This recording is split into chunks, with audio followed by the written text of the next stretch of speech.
국민의힘은 그러더라고요. 이제 11호 부동산 대책 한 달이 됐는데 네. 시장이 셧다운됐다. 네. 정부의 대시비타는 주장을 하고 있습니다. 네. 어떻게 아니 반박하십니까? 시장은 일단 거래가 줄어드는 건 당연하죠. 10월 달에는 좀 있었어요. 특히 이제 강남 상구에서는 좀 있었는데 최근에 통계를 보면은 확실하게 11월 달에 와서 줄어들었고 네. 이른바 풍선 효과도 잘 없어요. 옛날엔 여기를 하면은 주변으로 막 퍼져 나갔는데 그러니까 이거는 효과는 제대로 있다는 겁니다. 네. 효과는 제대로. 다만 지금은 이제 전세 부분, 그다음에 전세가 월세로 되는 부분, 그다음에 실수요자는 약간 불편한 건 분명히 있으실 거예요. 네. 근데 전체 문제 때문에 이거를 이렇게 했던 거고 이제 해야 될 거는 이제 후속 조치를 조치. 하면 됩니다. 그래서 제가 얘기한 게 지난번에는 이른바 세금 보유세를 높이고 거래세를 낮추는 네. 아주 근본적인 조치, 이른바 똘똘한 한 채를 선호하는 현상을 없애야 이거를 그래야지 이제 기본적인 문제 해결이 될 수가 있거든요. 네. 그거를 하면서 이후에 공급 대책과 또 이제 분양가나 이런 문제들을 대책을 만들어야죠. 그리고 이제 세금 문제 지난번에 짚어주셨고 또 중요한 게 공급을 어떻게 할 거냐. 그럼요. 이거 아니겠습니까? 네. 지금 뭐 국토부 장관 김윤덕 장관 얘기를 들어보면은 연말까지 본격적으로 부동산 최대 공급 계획을 세우고 있다. 특히 서울에서 밀도 있게 계획을 진행할 거다 이렇게 강조를 했습니다. 네, 그렇게 하고 있는 거 알고 있고요. 네. 그다음에 아마 국토부 장관뿐만이 아니라 11개 장관 회의를 했어요. 그래가지고 이제 구윤철 기재부 장관 네. 주재로 해가지고 아하. 2주일에 한 번씩 모여서 하는데. 각 부처의 유유지 이런 것도 다 파악해가지고. 네, 근데 제가 잠깐 네. 이 뒤가 자꾸 흔들리거든요. 바람이 불어서 그렇구나. 아 그래요? 네. 아 바람이 카메라가- 불어서? 카메라가 근데 바람이 불 불어가지고. 때마다 내가 갑자기 흔들려. 어머 내가 지진인가? 그럴 수 있겠네요. 아 지진인가? 지진인가? 그랬는데 아, 예, 예. 그게 안전합니다. 바람이 불러서 문제가 없는 겁니다. 네, 아, 바람 오늘 그렇군요. 날씨 추워서 바람 불어가지고. 그렇군요. 역시. 예, 실시간이기 그래서 때문에. 이제 예. 이번에 그래서 연말까지 공급 대책을 내놔야 되는데 그리고 이제 지금 민주당에서도 공급 대책 하겠다고 막 이제 저기 예, 그럼요. 한정혜 대책위원장 정말 정책위원장 구체적으로 해가지고 구체적으로 공급 대책을 하시는데 내놓겠다 했어요. 혹시 예, 뭐 뾰족한 수 갖고 계세요? 저요? 네. 아니 왜냐하면 저는 그런 제가 것 같아요. 제 주위에 보면은 제가 오늘 자세하게 얘기 드릴 수는 없어요. 네. 다만 이게 여태까지 맨날 하면은 자 이렇게 해서 빨리 공급을 해야 된다, 공급을 많이 해야 된다. 이왕이면 근데 일단은 어떤 주택을 공급해야 된다라는 거에 대해서는 좀 컨센서스가 있어야 돼요. 그건 뭐냐? 어떤 주택? 재개발 재건축으로 똘똘한 한 채 네. 막 올라가는 그건 빨리 만들어봤자 아무 소용 없어요. 그건 이제 기름을 붓는 거예요. 문제는 네. 뭐냐면은 부담 가능한 주택. 저는 그렇게 얘기를 합니다. 가능한. 너무 비싸지 않은 주택. 그러니까 분양가가 괜찮은 그런 주택이 네. 이게 나올 거라고 하는 거를 그러니까 당장 내년에는 안 나와도 돼. 근데 이거는 분명하게 좀 기다리면? 되겠다. 네. 2, 3년 안에 되겠다. 이러면은 되는 겁니다. 지난번에 이제 9월 7일 날 네. 대책 부동산 공급 대책이 전체적으로는 방향이 괜찮았어요. 그런데 문제는 너무 벙벙하게 발표를 한 거예요. 숫자로만 발표를 하고 어디에 어떻게 그다음에 분양가는 어떻게 이거를 안 하니까 공격을 그렇게 많이 받았던 겁니다. 그러니까 네. 이제 그 오세훈 시장도 당장 자기는 민간으로 하겠다. 한강에다가 한강 벨트에 20만 채 짓겠다. 이런 식으로 또 기름을 또 붓거든요. 그렇죠. 이거 아주 그래서 이번에 발표를 할 때는 구체적으로 이게 어디에 나올 수 있겠다라고 하는 걸 해야 되는데 여태까지 맨날 속고 속는 게 이거예요. 오세훈 시장은 맨날 재개발 재건축을 활성화해야 된다고 그래. 네. 근데 재개발 재건축 활성화해봤자 얼마 걸려요? 10년 걸립니다. 그렇지 않습니까? 절차가 그러니까 진행되면. 그거 가지고 얘기하면은 똑같은 얘기 자꾸 해봤자 소용이 없어요. 그 다음에 빈 땅을 찾겠대. 유부지. 예. 근데 서울시에 사실 빈 땅도 많지 않아요. 왜냐하면 이제 그동안 뭐 지금도 뭐 서초구에 있는 조그만 땅, 또 뭐 태릉에 있는 땅, 뭐 이런 것들 찾고는 있는데 네. 솔직히 빈 땅이 서울에는 잘 없다라고 하는 게 맞습니다. 근데 이미 자꾸 많이 다 활용했고요. 자꾸 빈 땅 그러니까 제가 왜 그렇게 생각을 맨날 재개발 저거저거 얘기하고 빈 땅 얘기합니까? 그러면 어떻게 해야 됩니까? 물론 빈 땅을 찾아가지고 해야죠. 그것도 하되. 그것도 하되. 대책도 근데 하되. 여태까지 안 했던 방식을 세 가지를 나는 좀 고민을 해라. 어떤 겁니까? 그러니까 첫 번째는 예. 좀 쉬운 거예요. 첫 번째는 뭐냐면 지금 요새 거리 경제가 상당히 죽으니까 이른바 빈집 빈 공간이 굉장히 많아요. 특히 빈집 이상 빈집은 소유자가 있는 거기 때문에 네. 빈 공간이 굉장히 많습니다. 왜냐하면 상업 공간으로 했는데 네. 가령 지식 산업센터에 다 이렇게 지어놨는데 그게 분양이 안 돼. 왜냐하면 요새 스타트업도 잘 없고 그렇죠. 그렇잖아요. 예. 그러니까 이런 거를 용도 변경을 해가지고 주택으로 쓸 수 있게끔 해주는 게 우리나라는 지금 그게 법으로 안 돼 있어요. 왜냐하면 이게 그 용도를 마음대로 바꾸지를 못합니다. 네. 그러니까 이거를 바꿔서 할 수는 그러니까 빈 공간을 활용해서 할 수 있는 방법 이거를 생각을 해야 됩니다. 그러니까 이거는 뭐냐 하면은 이거는 솔직히 분양 주택이라기보다는 공공임대 또 1, 2인 가구 네. 젊은 세대를 위한 이런 것들을 하는 거. 근데 이것도 물량이 상당히 나옵니다. 이거 하나. 두 번째는 이제 많이들 얘기하는 그린벨트를 그린벨트. 근데 그린벨트를 저는 푼다는 얘기를 잘 안 해요. 그린벨트는 그린벨트는 재조정이 필요한 사안입니다. 근데 그린벨트를 재조정할 때 네. 그냥 우리나라의 그린벨트라고 하는 게 이제 그린벨트가 이게 뭐냐면 굉장히 좋은 거로 맨날 얘기하시잖아. 근데 그린벨트가 우리나라의 수도권 특히 도시개발을 많이 왜곡시킨 것도 사실이에요. 왜냐하면 여기에 도시가 막 뻗쳐나가려고 그러는데 여기서 꽉 막고 있어. 네. 그러면 어떻게 해야죠? 도시가 뛰어서 넘어가. 그걸 보고 뭐라고 하냐면 개구리 뛰기라고 그래요. 개구리 뛰기처럼. 그러니까 신도시도 저 멀리 가서 짓고 네. 그다음에 더 멀리 가서 짓고 이러는 문제가 있는데 사실은 그린벨트 그러면서 그린벨트는 제대로 잘 쓰이지를 못하고 있어요. 아시다시피 역할을 제대로 못 하고 있다고 하더라고요. 아시다시피 무슨 뭐 비닐하우스며 네. 거기에 뭐 온갖 거 갖다 쓰레기통으로 쓰고 막 이래서 오히려 시민들이 저는 제가 이번에 나온 서울책에 자세히 써놓는데 네. 오히려 지금 그린벨트를 조금 재조정을 해서 우리가 쓸 수 있게 만들어줘야 된다라는 게 제 주장인데 네. 그런데 그거는 서울시 내부에 있는 거 이상으로 서울시 근교에 있어요. 이게 보세요. 주변을 이렇게 묶어놨으니까. 그렇죠. 근데 이제는 그린벨트도 이만큼 큰 것들은 잘 없어요. 왜냐하면 큰 것들은 다 해가지고 우리가 신도시로 택지개발지구로 다 해버렸단 말이에요. 그러니까 네. 이제는 조금 그러니까 조그만 거를 아주 그럴 듯하게 그 대신 이거는 근교예요. 서울시 지금도 이제 나가 보시면 알 겁니다. 딱 노원구만 지나가면은 갑자기 넓은 벌판이 나오고 그 다음에는 갑자기 의정부시가 나오고 네. 양주시가 나오고 그 다음에 서쪽으로 가면은 갑자기 막 벌판이 막 있고 난 그렇지. 다음에 고양시 나오고 그러니까 이거를 어떻게 활용을 하느냐 이거에 대한 거는 이거는 당장 뭘 쓰겠다 안 쓰겠다라고 보다도 네. 굉장히 이거에 대한 계획을 세워서 내놔야 된다라고 하는 게 저는 이재명 정부에서 해야 될 일 이러면 상당한 물량이 확보가 됩니다. 그다음에 세 세 번째 번째. 이게 진짜입니다. 뭡니까?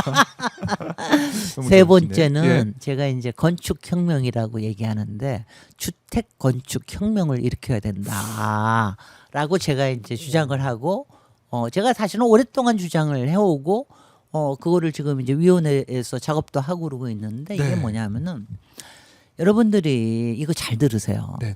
여러분들이 우리나라의 주택 문제를 해결해 한 게 뭐라고 생각하세요?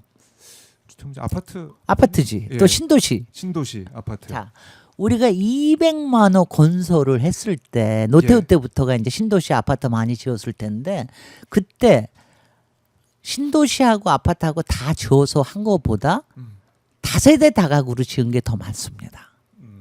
약 60%에서 65%를 다세대 다가구 주택이 지었어요. 네. 왜냐 그것 때문에 택지 개발도 했고 사람들이 또 다가구 다세대 주택은 막 사람들이 자기네들이 혼자서 짓잖아요. 맞아요. 예. 그리고 세도 잘 나가고 예. 이래가지고 지었는데 이제는 지금 문제가 최근에 문제가 뭐냐면은 아파트가 착공이 잘 안 될 뿐만이 아니라 다세대 다가구가 거의 안 지어져.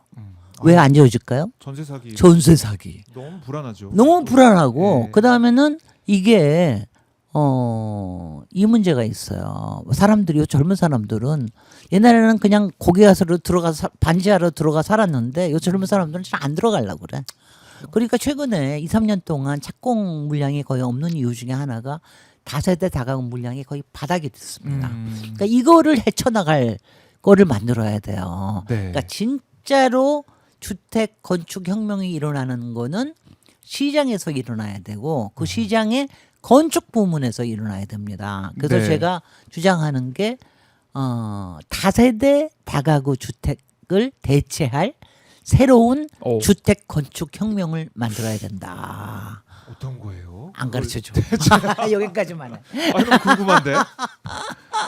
그러니까 이게 이게 살고 싶어지는 그런. 지는 그러니까 주택. 나도 뉴욕이나 파리 같은데 오. 왜 보세요 뉴욕이나 파리나 아니면 거기- 바르셀로나 가면은 네. 다세대 다가구는 아니잖아요. 다 아파트죠.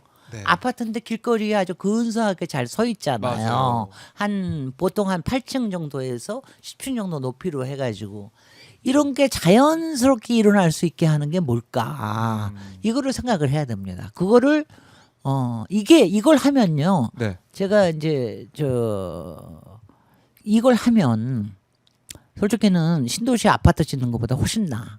더군다나 초고층 그러니까 머리가 조금 생각이 되죠. 왜냐하면 초고층을 재건축 재개발하면은 무슨 문제가 되냐면 일단 공사비가 비싸요. 그죠? 요새 공사비 굉장히 공사비가 비싸죠. 많이 올라갔죠. 그 다음에는 이제 이게 기간이 길어지잖아요. 땅을 크게 써야 되니까 요새 토지 소유자들이 다 계산이 워낙 빠르셔가지고 잘 뭐 오케이도 안 해주고 또 뭐 이렇게 튀기고 나는 안 네. 한다 뭐 시간이 자꾸 늘어나는데 그게 아니라 조금 작은 규모로 다세대 다가구보다는 크지만 조금 작은 규모로 이게 일어나게 시장에서 일어나면은 필요할 때마다 지어지고 네. 아니면은 또 안 짓기도 하고 이런 게 아주 변화에 자동적으로 적응할 수 있는 거예요. 그래서 네. 이제 그렇게 시장이 될 수 있게 한다. 이런 일이 언제 일어났느냐? 우리도 우리가 주택 건축 혁명을 일으킨 적이 있습니다. 우리나라에서. 언제요? 옛날에는 다 한옥이라고 그러면 전원형 한옥이었어요. 네. 한 채 여기다 짓고 딴 채 저기다 짓고 그렇겠죠. 농촌에서도 그러다가 1920년대 30년대부터 도시형 한옥을 지어요. 요새 가면은 인사동이나 가회동 같은 데 가면 다닥다닥 한옥이 붙어 있잖아요. 예, 예. 그게 건축 혁명이었어요. 그러니까 집을 작게 쓰면서 말하자면은 더 밀도 있게 사는 거예요. 인구도 그러면서 늘어나고. 이제 그리고 화장실도 안에 들어오고 네. 뭐 부엌도 안에 들어오고 이러면서 이제 주택 건축 혁명을 일으켰습니다. 그 다음에 단독주택 짓고 슬라브 주택 지은 것도 있지만 아파트 지은 것도 있지만 갑자기 1층짜리 단독주택이 다 다세대 주택이 됐어요. 3층, 4층이 되면서 완전히 네. 주택 건축 혁명이 일어났거든요. 이제 이거를 다시 한번 바꿀 때가 됐다. 그러면 종합을 해보면은 정말 살고 싶어지는 지금 MZ 세대도 마찬가지고 MZ 세대가 근사하게 살 수 있는. 청년들이 아하. 들어 살고 싶다는 그런 욕망이 될 그것뿐만이 욕구가 될 아니라 정도로. 나도 이거 좀 한번 개발해 가지고 나도 좀 이거 좀 주식을 가져봐야 되겠는데 이렇게 왜냐하면 제가 이제 구성하고 있는 이런 것들은 네. 이게 단순하게 옛날에 다세대 다가구는 그냥 자기 땅에 자기 것만 지었거든요. 근데 이제는 땅을 좀 약간 넓게 써야 되기 때문에 여러 사람이 모여서 함께. 회사도 만들고 또 리츠도 하고 그러면 거기에 그래요. 조금 이제 전문성이 들어와야 됩니다. 그러면서 이제 그러면 거기다 투자를 할 수도 있고 이런 거를 좀 만들어 나가야 될 필요가 있습니다. 네. 그러니까 패러다임을 좀 바꿔보자. 바꿔야 되는 완전히 주택 지금 건축의 패러다임을 바꾸는 주택 건축 혁명. 제가 그걸 갖다가 네. 저 혁명 좋아하잖아, 제가. 그러니까 제가 혁명. 이걸 힌트를 드리는 거예요. 네. 제가 왜 그러냐 하면은 지금 이제 내년에 서울시장 공약을 가지고 뭐 서울시장이 제일 클 겁니다만은 그렇죠. 관심이 이제 큽니다. 이 문제가 굉장히 부동산 문제가 크니까 이렇게 공약을 갖고 나올 텐데 네. 여러분들 맨날 남들 하는 얘기만 하지 마세요. 재개발 재건축을 활성화하겠습니다. 땅을 찾겠습니다. 강강 위에다가 아파트를 짓겠습니다. 인공 대지를 만들어서 하겠습니다. 네. 이런 말도 안 되는 거 너무 비싼 것만 생각하시지 말라고. 그런 거를 생각할 수 있는 거 제가 힌트를 드리는 거니까 네. 잘 듣고서는 힌트를 잘 생각하십시오. 근데 오세훈 머릿속에서는 이런 거는 그런 건 집도 아니야 그럴 테니까. 오세훈 머릿속에는 초고층을 줘야 집이야. 그러니까 걔는. 재건축 재개발 이런 생각을 또 많이 할 것 같은데 글쎄요 이제 패러다임을 바꿀 수 있는 그러니까 내년 지방선거를 앞두고 그런 공약들 정책들 이런 대결로 갔으면 좋겠는데 네. 지금 보면 종묘 이거 참 기본적인 아니, 종묘 종묘에 대해서 얘기하는 것만 하더라도 네. 이거는 정책이에요. 그래도 그나마. 그래도 그나마 그래요. 그나마. 그리고 한강버스 이제 제일 중요한 안전에 대해서 우리가 또 얘기를 하고 있는데 그러니까 참 지금 여러 가지 저기들은 서울 시정에 대해서 저는 걱정이 많습니다. 서울뿐만이 아니라 예. 다른 데서도 많이 이럴 거예요. 자, 저는 제가 또 한번 힌트를 드릴게요. 네.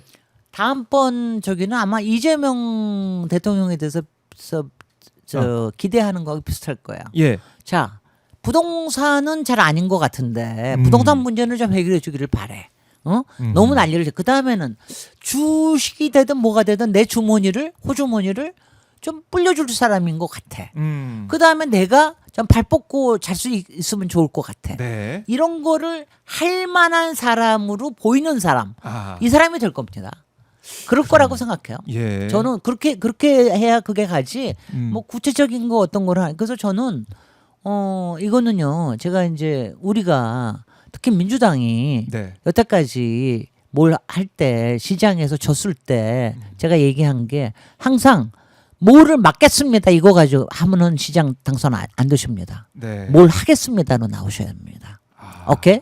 진짜 하겠습니다. 그런 나는 이걸 하겠습니다로 하겠습니다. 하겠습니다도 나와야 뭐를 이걸 된다. 하겠습니다로 나와야 됩니다. 그게 말입니다. 그렇게 해야 돼요. 예. 그렇게 해야 됩니다. 그러니까 그래야지 저 오세훈이 왜냐면 우리가 주주예요. 우리가 줄이고 우리가 지금 혁명을 만들고 있는 이재명의 시대 아닙니까? 예. 그러니까 그래서 우리가 이걸 하겠습니다. 그러니까 저는 김진애 혁명을 들고 나갈 테니까 딴 다른 사람은 딴 후보들도. 사람들 왜냐하면 지금 시대가 다 같이 저는 이게 뭐냐면 이재명 시대를 믿고 네. 주식에서뿐만이 아니라 저는 건축의 혁명을 솔직히는 이거 하나뿐만이 아니라 뭐 건축의 공법에 대한 거, 주차에 대한 거 뭐 굉장히 많은 것들을 생각하거든요. 그런 것처럼 복지에서도 또 문화에서도 아니면 문화 산업에서도 네. 나는 이걸 하겠습니다. 아하. 이라고 하는 걸 들고 나오셔야 됩니다. 그렇게 하시길 바랍니다. 그걸 먼저 이제 선두에 서서 네. 김진애 우리 위원장님이 보여주고 있는데 네. 자, 궁금하죠? 네, 궁금한데 너무 궁금해. 안 가르쳐줘. 근데 구체적으로 안 가르쳐줘. 그러면 다른 그럼 사람이 듣고 또 아니 그게 아니라 이거는 대통령께도 보고 드리고 그래야 되는데 또 대통령께서 이제 또 예. 저기 다녀오시고 나면은 나면은 저희도 보고 좀 하고 그러고 나서 이제 공식적으로 돼야지 하지 막 구체적 방향 정도는 얘기를 할 수가 있는 거죠. 그러니까 지금 들으니까 지금 어쨌든 패러다임 바꿀 수 있는 쪽으로 바꿀 수 있는 굉장히 왜냐면 그린벨트에 대한 것도 그린벨트 왜냐면 쪽으로. 푼다 보존해야 된다 네. 이런 것만 가지고 논쟁하면 안 돼요. 이걸 어떻게 하면 잘 쓰냐. 그다음에 있는 것도 우리가 정말 녹색 그린 혁명으로 우리가 잘 쓸 수 있게끔 하느냐. 네. 이런 거로 만들어 가야 됩니다. 아, 그러니까 이런 게 굉장히 중요한 때예요. 그런 걸 할 수 있는 때예요. 네. 아니 우리가 정말 작년만 하더라도 생각 우리가 못 1년 했었죠. 전만 하더라도 비상계엄과 내란에 시달리면서 예. 아니 근데 올해는 갑자기 K-팝 디먼 헌터스가 나오고 AI 3대 강국이 나오고 경주 APEC 정상회의 GPU 통해서 26만 개가 이럴 줄 누가 알았습니까? 그러니까 이거는요. 혁명은 사실은 별게 아닌 게 일어나고 있는 동안에 누군가 어디서 열심히 해가지고 그걸 가지고 실현을 해내면 되는 거예요. 네. 우리는 알겠습니다. 혁명의 시대, 진짜 혁명의 진짜 시대, 혁명의 시대를 시대. 살고 있다. 모든 분야에 있어서 감사합니다. 제가 오늘 너무 도발을 네. 하는 것 같은데 대통령님 잘 다녀오십시오. 지금 오늘 떠나시는데. 네, 오늘 떠나셨는데 G20에 가셔서 또 세일즈를 하고 오셔야죠. 그럼요. 그럼요. 기대가 됩니다. 저는 성과가. 너무나 좋은 게 예. 지금은 온 정상들이 이재명 대통령하고 악수 한 번 더 하고 말 한 번 더 하고 투자 얘기 한 번 더 우리가 하고 새로운 산업 뭐가요? 얘기하고 네. 이런 거를 얘기하려고 하니 그다음에 재벌이 나와가지고 나 향후 5년 동안에 네. 이 125조 투자하겠다. 아하. 몇만 개 만들겠다. 데이터 센터는 수도권에는 절대로 안 만들겠다. 네. 지방에 다 만들겠다. 이런 약속을 하는 이런 시대이니 우리 그렇게 갈 수 있습니다. 갈 수 있습니다. 네, 희망찬 대한민국, 또 희망찬 서울. 네. 아 그래서 만들어 보기 오늘은 위해서. 오늘은 여기서 이제 안녕하고요. 저 이제 3번으로 끝났으니까. 아, 아쉬운데 어. 그거 얘기 주택혁명 얘기를 하셔야 되는데 패러다임 아, 그거는 얘기를. 이제 그거 될 때 나올게. 될 때 한번 오세요. 오셔서 될 때 나올게. 꼼꼼하게 구체적으로 좀 말씀 좀 해주세요. 네네. 아니 왜냐하면은 이거는 네. 제가 항상 꿈꾸는 혁명은 네. 저 혼자서 다 만들어서 못 내놓는 게 아니에요. 이게 아이디어가 그게 간다 그러면 그다음에 많은 이 재능이 들어와서 그래 맞아요. 나는 이거 해봐야 되겠다. 저거 해봐야 이렇게 해서 하는 게 그게 좋은 거거든요. 네. 그래서 그렇게 그래도 이제 큰 방향은 저는 솔직히 그린벨트에 대한 것도 그렇고 그 빈 공간 빈 집을 이용하는 것도 굉장히 왜냐하면 단순히 그걸 써가지고 주택으로 바꾼다 이런 개념이 아니라 네. 이거를 정말 전국 굉장히 많아요. 전국적으로 놀라울 정도로 많습니다. 이걸 어떻게 플랫폼화로 해가지고 이걸 또 새로운 비즈니스 영역으로 만드느냐 이런 거를 그게 일자리가 되거든요. 그러니까 젊은 사람들이 거기에서 스타트업도 하고 주택 걱정도 안 하게 하고 이렇게 할 수 있는 이렇게 될 수 있는 거를 아이디어를 굉장히 많이 내게끔 하는 게 중요합니다. 네. 우리 저기 독자님들 다 그러신 분들이 좀 박수 쳐주고 또 네. 젊은 사람들이 뭐 한다 그러면은 박수 쳐주시고 특히 우리 이재명 대통령한테 박수 쳐주시고